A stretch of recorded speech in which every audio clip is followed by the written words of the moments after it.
इस वीडियो में हम लोग समझेंगे कि मूविंग एवरेज क्या है। मैं आपको गारंटी से बता रहा हूँ कि कोई भी बंदा इसको अगर लास्ट तक वीडियो को देखता है तो वीडियो कंप्लीट होने के बाद वो 100% क्लियर होगा कि मूविंग एवरेज है क्या है, इसको कैसे यूज़ कर सकते हैं। और ये मेरा आप लोगों को चैलेंज है, क्योंकि मैं इतने आसान तरीके से उसको समझाऊंगा कि कोई भी डाउट रहेगा ही नहीं, 100% गारंटीड है। तो एनीवेज़, मूविंग एवरेज को आप एज अ टूल कंसिडर कर सकते हैं। जितने भी ज़्यादा इंडिकेटर्स हैं ना, मूविंग एवरेज एक इंडिकेटर है हमारे पास, EMA है, बॉल फिंगर है, उसके बाद स्टॉप एंड रिवर्सल है, वॉल्यूम है हमारे पास, उसके बाद मैकडी है, RSI है।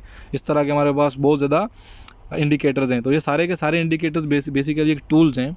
अभी मैकेनिक के पास एक टूल किट रहती है, वो टूल किट में उसके पास डिफरेंट टूल्स रहते हैं। उसके पास हैमर है, उसके पास सीजल है, उसके पास स्क्रू ड्राइवर है, उसके पास रेंच है, उसके पास स्पैनर है। ये सारे के सारे उसके पास डिफरेंट टूल्स हैं।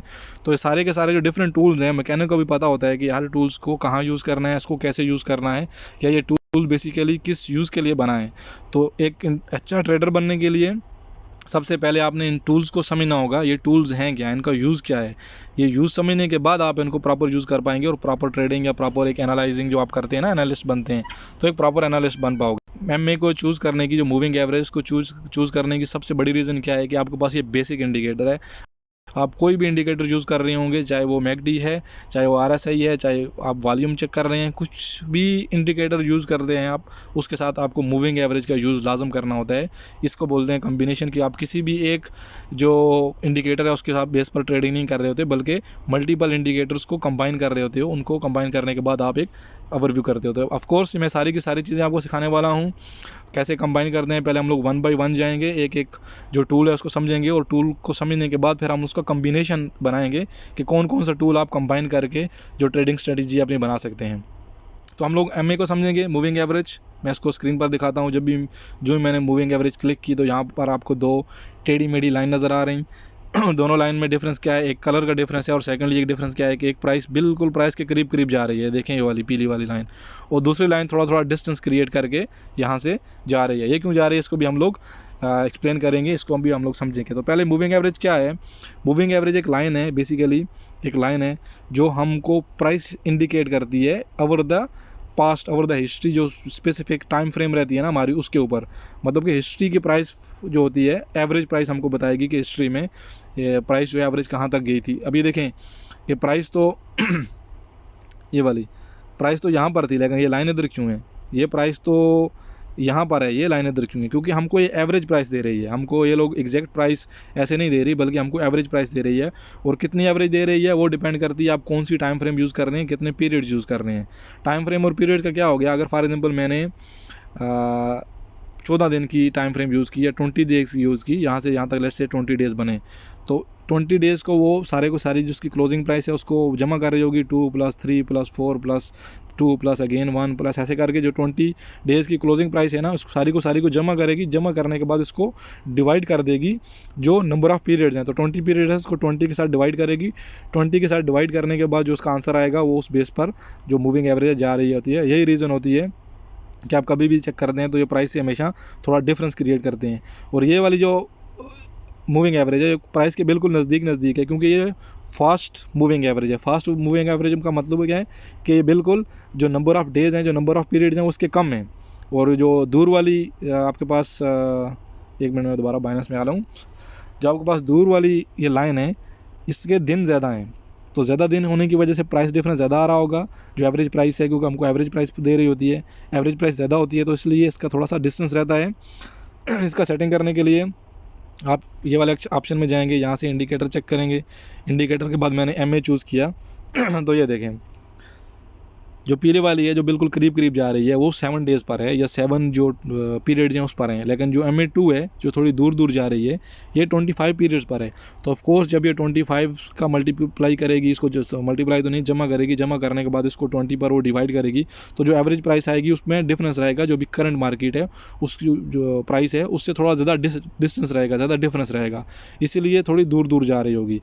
और उसके बाद जो MA7 है, क्योंकि ये बिल्कुल 7 पीरियड पर जा रही है, पिछले 7 मिनट में या पिछले 7 घंटे में या पिछले 7 दिन में जो प्राइस थी उसको ये जमा करके उसके बाद 7 पर डिवाइड करेगी, तो जो भी करंट प्राइस है इसके करीब भी उसका आंसर आएगा। तो इसलिए बिल्कुल करीब जा रही होती है। तो ये तो इनका दूरी का और सामने का, मतलब कि करीब का जो कंसेप्ट है ना वो क्लियर हो गया कि एक लाइन दूर और दूसरी लाइन नज़दीक क्यों आ रही होती है। और इस पर ट्रेडिंग स्ट्रेटजी क्या होती है कि क्रॉस ओवर स्ट्रेटजी पर काम कर रही होती है। यहाँ पर देखें जहाँ भी क्रॉस किया वहाँ से प्राइस में थोड़ा चेंजेस आया। ये देखें यहाँ पर जो फास्ट लाइन थी इसने स्लो लाइन को, इस वाली लाइन को क्रॉस किया, क्रॉस करने के बाद प्राइस ऊपर गई और यहाँ पर आने के बाद इधर से इसको क्रॉस किया तो ऑफ कोर्स थोड़ा सा यहाँ पर वो प्राइस ऊपर गई, लेकिन उसके बाद प्राइस यहाँ पर नीचे आई। तो ऐसे इसको ट्रेडिंग में यूटिलाइज़ करते हैं। कभी भी क्रॉस ओवर हो रहा होता है तो क्रॉस ओवर की बेस पर इसको यूटिलाइज़ करते हैं। ये जो क्रॉस ओवर है हमारे पास RSI में ऐसा है, हमारे पास जो है ना MACD उसमें भी ये सेम कंसेप्ट है। तो ये जो जितनी भी लाइंस होती हैं, चाहे वो मूविंग एवरेज है चाहे वो MACD है, तो ये सारी की सारी क्रॉस ओवर पर काम करती हैं। कभी भी एक लाइन दूसरी लाइन को क्रॉस करती है, स्पेशली जब फास्ट लाइन स्लो लाइन को क्रॉस करती है, तो उसके टाइम में जब ऊपर जा रही है प्राइस, ऑफ कोर्स ऊपर की तरफ क्रॉस किया तो उसका मतलब है कि अभी हम बाई लॉन्ग कर सकते हैं, बाई लॉन्ग की पोजीशन ओपन करेंगे। जब भी ये वाली जो फास्ट वाली जो पीली वाली जो है ना हमारे पास मूविंग एवरेज, ये स्लो वाली का क्रॉस किया नीचे की तरफ, तो उसका इशारा होता है कि इंडिकेशन होती है कि आप सेल शॉर्ट कर सकते हैं, यहाँ से प्राइस नीचे जाएगी। बट ऑफ कोर्स कभी भी कोई भी जो इंडिकेटर है हम उसको अकेले यूज़ नहीं कर सकते। अगर उसको अकेला यूज़ करेंगे तो हमको प्रॉब्लम होगी। ट्रेंड्स के साथ तो सारी की सारी इंडिकेशंस जो हैं आपकी राइट रहेंगी। जो ट्रेंड जा रहा होता है ना, ट्रेंड बोलते हैं कि अप ट्रेंड है या डाउन ट्रेंड है, क्लियर ट्रेंड रहेगा। ट्रेंड में तो जितने भी इंडिकेटर्स हैं, चाहे वो मूविंग एवरेज है, आप सिंपली सिर्फ ये मूविंग एवरेज करके आप जो है वो 100% जो आपका विन रेट है वो बना सकते हो, या फिर आप सिर्फ MACD अलोन जो है वो यूज़ करके आपका जो विन रेट है वो 100% रहेगा। लेकिन जब मार्केट साइडवेज जा रही होती है तो कोई भी इंडिकेटर 100% वाला नहीं है। सारे के सारे इंडिकेटर्स की खामियां हैं कि वो आपको फॉल्स इंडिकेशन दे रहे होते हैं, फॉल्स प्रॉब्लम्स आ रही होती हैं उसमें। बट क्रिप्टो करेंसी थोड़ा सा टाइम लेती है। साइडवेज क्या बोलते हैं कि बस प्राइस थोड़ी बहुत ऊपर नीचे ऐसे जा रही है, लेकिन एक ट्रेंड के साथ ऐसे ऊपर या ऐसे नीचे नहीं आ रही, बल्कि साइडवेज जा रही है। कभी थोड़ी सी ऊपर जाती है, थोड़ी सी नीचे आती है, थोड़ी सी ऊपर, थोड़ी सी नीचे, ऐसे करके काफ़ी दिनों तक जाती है। जहाँ यहाँ पर ये आप देख लें, ये आपको इस तरह की एग्जांपल मिलेगी कि यहाँ पर प्राइस साइडवेज थी, यहाँ पर अभी अप ट्रेंड है, यहाँ पर डाउन ट्रेंड है, यहाँ पर डाउन ट्रेंड है और यहाँ पर अप ट्रेंड है। तो जो ट्रेंड्स के साथ जितने भी इंडिकेटर्स हैं वो काम आएंगे, आपको अच्छे से आपको वो लोग इंडिकेशन देंगे। लेकिन जब भी इस तरह की साइडवेज वाली मार्केट ओपन रहेगी तो उसमें जितने भी इंडिकेटर्स हैं, चाहे वो MACD है, चाहे वो RSI है, चाहे वो मूविंग एवरेज है, चाहे वो उसका स्टोकेस्टिक है स्टोकेस्टिक, तो सारे के सारे जो हैं आपको फॉल्स इंडिकेशन दे रहे होंगे। आपने उनको अकेले में यूज़ नहीं करना, कम्बिनेशन यूज़ करना है। ये सारे के सारे कम्बिनेशन हम नेक्स्ट समझेंगे। ये वीडियो का मतलब आपको सिर्फ मूविंग एवरेज समझाना था, फिर हम लोग समझेंगे RSI क्या है, फिर हम समझेंगे MACD क्या है। ये समझने के बाद जब हमको इसकी बेसिक नॉलेज होगा, पता होगा कि ये है क्या, उसके बाद फिर हम लोग इसका कम्बिनेशन समझेंगे, जो कि हमारे लिए बहुत ज़्यादा ईजी हो जाएगा। तो आई होप आपको समझ आ गई होगी मूविंग एवरेज क्या होती है, कि हमको एक एवरेज प्राइस दे रही होती है पिछले टाइम पर, और टाइम क्या है कि टाइम आप यहाँ से चूज़ कर सकते हैं।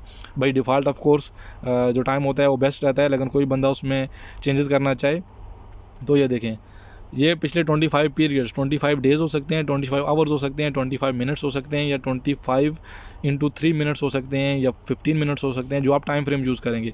और ये 7 है, 7 डेज़ भी हो सकते हैं, 7 वीक्स भी हो सकते हैं, 7 मिनट्स भी हो सकते हैं। वो डिपेंड करता है यहाँ पर कि आप कौन सा टाइम फ्रेम ओपन कर रहे हैं। हर कैंडल एक टाइम फ्रेम को रिप्रेजेंट करती है। तो आप जो बोल सकते हैं कि वो 25 जो थे वो नंबर ऑफ़ कैंडल्स थी, वो जो 7 थी वो नंबर ऑफ़ कैंडल्स थी। अब ये कैंडल्स अगर आप 15 मिनट्स में आएंगे तो ऑफ कोर्स इस तरह की होगी। ये डिपेंड करता है कि आप कौन सा टाइम फ्रेम यूज़ कर रहे हैं। तो उसके 25 पीरियड्स या फिर 7 पीरियड्स को प्लस करके उसको डिवाइड करता है the same number of periods को आपको एवरेज प्राइस देने के लिए। और इसमें एक जो है वो फास्ट होती है, एक स्लो होती है। फास्ट वाली कम नंबर डेज़, और जो स्लो वाली है वो ज़्यादा नंबर डेज है। 25 होगी ना, 25 पीरियड्स, वो वाली मूविंग एवरेज होती है। और स्ट्रेटजी मैंने आपको बताया, क्रॉस ओवर स्ट्रेटजी है। कभी भी क्रॉस होगा तो वो आपको इंडिकेट करेगा कि आप इधर से बाई लॉन्ग करना है या फिर सेल शॉर्ट करना है। आई होप बिल्कुल क्लियर हो गया होगा। इससे ज़्यादा आसानी से या इससे ज़्यादा सिंपल समझाना पॉसिबल है, बट उसके लिए फिर वीडियो बहुत ज़्यादा लंबी हो जानी है, इसलिए मैं वीडियो को यहीं क्लोज़ करता हूँ। और होगी, जिस बंदे को कुछ डाउट है, कुछ क्वेश्चंस हैं, कुछ प्लीज़ बताएं, पूछें। कुछ और इंडिकेटर्स या किसी भी किस्म की वीडियो आपको चाहिए तो प्लीज़ आप रिक्वेस्ट कर सकते हैं, आप कमेंट में लिख सकते हैं, रिक्वेस्ट नहीं ऑर्डर कर सकते हैं। तो अपना ख्याल रखिएगा, मिलते हैं नेक्स्ट वीडियो में। अल्लाह हाफिज़।